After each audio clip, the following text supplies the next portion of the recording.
Long before humans came and mucked everything up, the primal goddess Gaia was giving birth to the world's first trees, with the help of 2 to 4 young spirits of the forest, tasked with completing a series of rituals to honor Mother Nature. And, in the process, competing to receive more of Gaia's life energy than any of their compatriots. Welcome to Forests of Pangaia.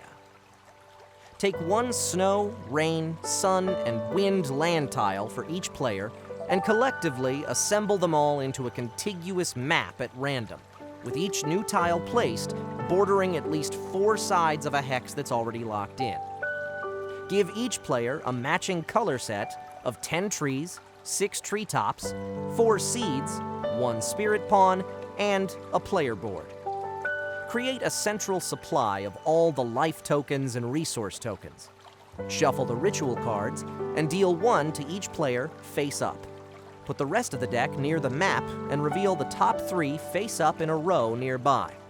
Shuffle the achievement cards, place 3 face up near the ritual deck, and return the rest to the box. The rulebook says the youngest player goes first. Your turn consists of 3 phases. First, grow seeds by checking any seeds you planted during previous turns to see if they can grow into trees.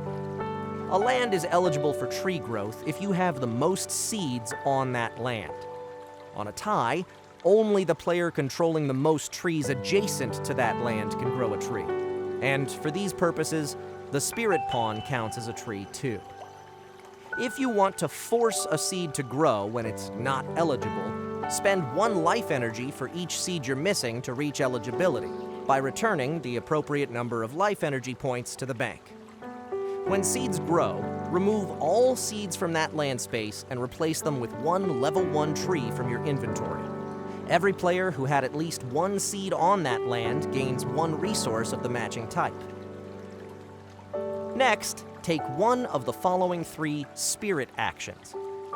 Plant by moving your spirit pawn to an empty lake space and putting any number of seeds on a single adjacent land that doesn't already have a tree. Note, there can never be 2 spirits on the same lake space. Gather by moving your spirit pawn to your player board and taking 1 resource of your choice. Or pray by moving your spirit pawn to your player board and performing the ritual on your ritual card. There are 14 different ritual cards, each with one of 3 types: trail rituals, star rituals, and peak rituals. A trail ritual is defined by 2 land types, which represent the beginning and end of a trail. To perform one of these rituals, you'll need to own a tree on one of each of these 2 land types, connected by a continuous path of trees. The path of trees connecting the 2 don't all have to be owned by you, though. Only the trees at the ends of the path. Scoring for a trail ritual depends on the path taken to fulfill it. When the ritual is performed, connect the 2 ends of the path using the fewest trees belonging to opposing players as possible. On a tie, you choose. Then, you'll gain 1 life energy for each of your trees on the trail, as well as each level 1 opponent tree. For every level 2 or higher opponent tree, that opponent receives 1 resource token matching that tree's land type instead. A star ritual is defined by 1 land type, which represents the center of a star. To perform one of these rituals, you must own a tree on a land of that type that has at least 1 other tree owned by anyone adjacent to it. Just like with the trail ritual, for each adjacent tree you own and each adjacent level 1 opponent tree, you gain 1 life energy. For each adjacent level 2 or higher opponent tree, that opponent gets 1 matching resource token. A peak ritual is also defined by 1 land type. To perform this one, you need to grow a tree on that land type to level 2 or higher. You'll gain 1 life energy for each level of that tree. After the ritual, the trees involved decay. After a trail or star ritual, they partially decay by losing 1 level. If the tree is level 2 or 3, remove 1 treetop to reduce it by 1 level. If the tree is level 1, remove the tree from the board entirely and replace it with a seed. And if you have no seeds left to replace it with, the land remains empty. After a peak ritual, the tree involved fully decays. Replace it with a number of seeds equal to its former level, either all on that land space or on one or more adjacent spaces that don't have trees. When you've finished with the decay process, discard your ritual card and take a new one from the 3 face-up on the table. Replace the one you take with a new one from the top of the draw pile.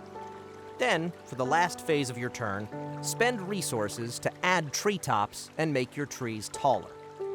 Your player board has 6 slots for treetops, which each have different costs and bonuses. To add one of these treetops to one of your trees, you must pay its cost in different resource tokens. For example, if you want to add the 3-cost treetop to a tree, you'd need to spend 3 different types of resources. If you don't have enough different types of resources to pay the cost, you can spend 1 life energy as a resource of any type instead. If the slot you're emptying has 1 or 2 seed icons next to it, you can place that many seeds on adjacent lands that don't already have trees. For each treetop slot on your player board with one of these symbols that's still empty at the end of the game, you'll gain that many life energy. After this phase is over, your turn ends and play proceeds clockwise. At the start of the game, you'll have 1 seed you can use to plant trees. If, when given the option to plant a seed, you don't have any available, you can move one from elsewhere on the map. To be able to plant more than one at a time, you'll need to unlock additional seeds from your player board by growing all treetops connected to it. Once unlocked, move the seed to the left side of the player board. It stays unlocked for the remainder of the game. When the last ritual card is taken from the supply, finish going around the table so that everyone has had an equal number of regular turns. Then, every player gets one last grow seeds phase, except they don't collect any resources or spend any life energy.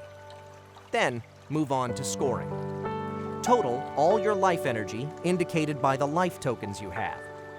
Award the 3 achievements based on the cards selected at the start of the game.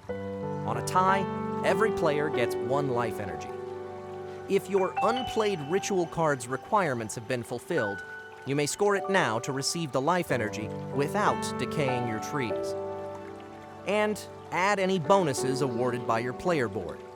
The player with the most life energy wins. And that's how you play Forests of Pangaia. Hey there, my name's Kyle McCarthy. I'm a voice actor by trade. You may have heard me as one of these guys. But I'm here to talk to you now about one of my favorite hobbies, board games. I love them. If you like board games, you should check out The Board and Barrel every Sunday night at 7:30 Pacific on twitch.tv/Kyle McCarthy, where me and my buddies play board games. We also give you guys a chance to help us or hurt us, depending on how you feel, with our Buff and Nerf house rules. And we have virtual bingo cards you can fill out while you're watching the show. It's a good time. Hope to see you there.